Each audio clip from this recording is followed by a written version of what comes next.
All right, Ryan. Detroit Lions set. Their roster is set. The 53-man roster anyway. They're still working on adding some people to the practice squad. Some big things that happened after I was on with our fans on Facebook Live this Tuesday. Talking about guys like Tom Kennedy, Justin Jackson, all that stuff. Well, after that was all said and done, Jermar Jefferson, who was with the team, was waived. Justin Jackson placed on the practice squad. Tom Kennedy on the practice squad. Maurice Alexander, Obina Izzy, James Houston, Anthony Pittman, Gerard Davis, A.J. Parker, all of these names that we've been watching throughout this preseason. And they do still have a home here in Detroit. And Detroit also went out and got themselves a different backup quarterback in Nate Sudfeld. So all these moves, all the moving and grooving, shaking around, what you think about what's going on with the Lions? I don't know that so much of what's going on with the Lions is going to matter. Obviously, bringing in Sudfeld is a completely different look than I think what fans thought. Most fans wanted a different quarterback, but Sudfeld still feels like he didn't quite fill them up, or he didn't fill that gap that they were looking for. And now both Blau and Boyle are gone. It sounds like Blau might be on the practice squad, or I think the Vikings might have just picked him up, or something like that. So the Lions still might be in the market for another quarterback. Justin Jackson coming back on the practice squad is somebody that I was kind of surprised that he ended up getting cut. But other than that, I don't think there was really a lot of like surprises with it. We have the people that they focused in on Hard Knocks, whether it's Pimpleton or Eze getting cut, which I think we all saw coming. And then, there are guys, of course, like Tom Kennedy, who has kind of balled out the last two preseasons, and it just hasn't mattered, obviously, in terms of him making the roster. But it's kind of what we expected. I feel like most fans, where I think I would have liked a different route with the backup quarterback situation, but it is what it is at this point, I guess. Yeah, it's funny. There's so much focus on this backup quarterback situation with the Lions, as if I had this with the fans that I talked to on Tuesday. I don't understand why it matters so much. I don't think we are a winning football team yet. I think we're still obviously working our way towards becoming a winning football team. And I don't think any of the things that are happening right now with this year are going to matter that much for the next 2-3 years down the line, when we are going to become what I hope we become. I was a fan of Blau over Boyle. Again, I didn't think anything mattered that much, because I don't think we're that good of a football team yet. We still have a whole lot of holes to fill up, especially defensively in the secondary. It's just got awful. It doesn't matter if Goff throws for 6,000 yards. The defense is going to give up just as many, and we're going to be losing, well over half our games because of it. And then the offense is going to struggle at times as well, even with, everyone praising Goff for this leap that he's about to make. But whether it's Blau, whether it's Boyle, whether it's Sudfeld, unless you're bringing in someone that's actually going to fight Jared Goff for the starting position, I don't understand why it matters that much. I mean, it matters because in case Goff goes down, you at least want the ability to win a game or two. And I don't think Sudfeld provides that. I didn't think Boyle or Blau provided that either. But it's not necessarily somebody taking over Goff as the number one starter. It's either, if the Lions are in a position where like they're 6-5, right, or maybe they're 4-4, it's a little bit earlier in the season, and Jared Goff goes down, people are still going to want to at least try and make the playoffs. So if you have an experienced backup, I know Joe Flacco's a backup somewhere, Andy Dalton, a guy like that gives you an opportunity to win a football game, which I think Sudfeld or Blau or Boyle don't. And even if you're going to go the route of not getting a guy that's going to allow you to win a football game, there are some young names that people wanted to, to not to draft, but to grab in the backup quarterback market as well. Kellen Mond got waived. Carson Strong, got released, cut, kind of whatever phrasing you want to put on it. And those guys are still young.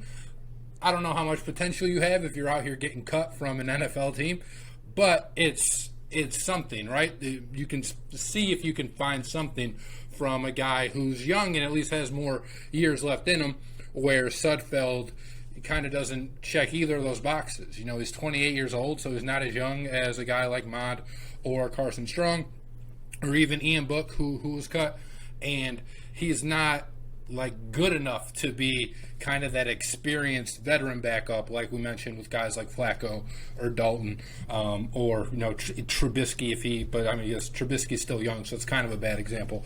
But Fitzpatrick or just anybody like that who has actually had NFL experience. So I feel like there were two guys Lions fans were looking for, and Nate Sudfeld is neither one of those.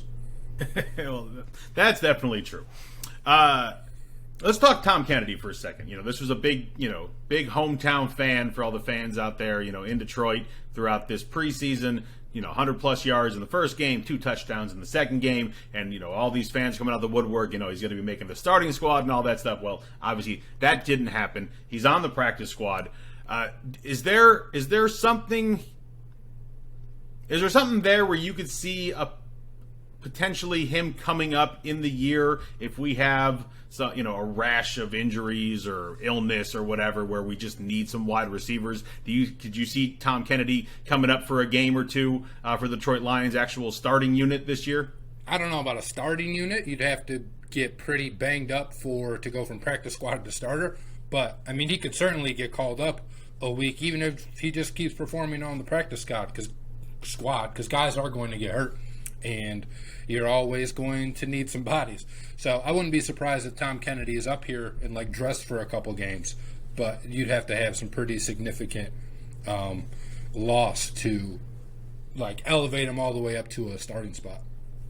I saw a Twitter rumor going around that the Lions did what they did with Jermar Jefferson and Justin Jackson in case Jackson got picked up by another team. But once that didn't happen and Jackson was signed to the practice squad, that was when they let go of Jermar Jefferson instead. I don't know if this is true. Like I said, this is Twitter. You never know what the heck's true on Twitter. But if it is true, why the dog and pony show? Why don't you just grab Jackson? If that's who you want, why don't you just keep Jackson in the first place and waive Jefferson in the first place? So I don't know exactly what rumor you're talking about, but I do think that there is a just a different rule about cutting veteran players, and not that Jackson's a super veteran. I mean, he certainly hasn't been in the league 5 years, probably 3 or 4 at this point. I just think there's rules about cutting players with experience versus maybe players who don't have as much experience, and it was probably just a way to try and circumvent that whatever loophole I guess they were trying to exploit. So it was maybe they just wanted to keep them both, or see if Jackson would make it back to them. I'm not really sure, but I don't know. They got the guy I wanted, so I guess sort of. He's not on the 53 man, but yeah, right.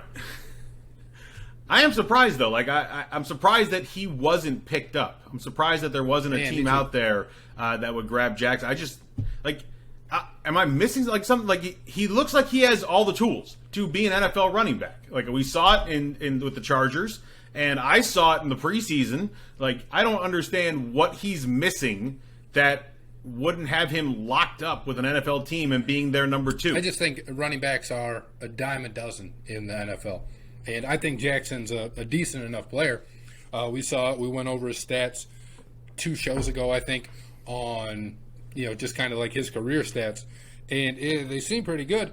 But he's probably again just a dime a dozen, and maybe teams like other guys better. They have guys that are more familiar with their system. I wouldn't really have been surprised if Justin Jackson went back to the Chargers, right? If the Chargers gave him a call and were like, hey, you already know our offense, so it'll be a little bit more seamless for you than it will for X, Y, and Z guy.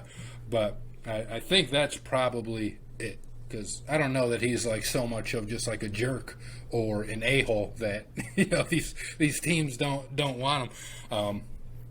So yeah, I couldn't really give you an answer. I just think it's a position that is fairly loaded in the NFL, especially when you're looking at guys who aren't the top tier, right? There's not a whole lot of Dalvin Cooks, but there's a whole lot of Justin Jacksons, it seems.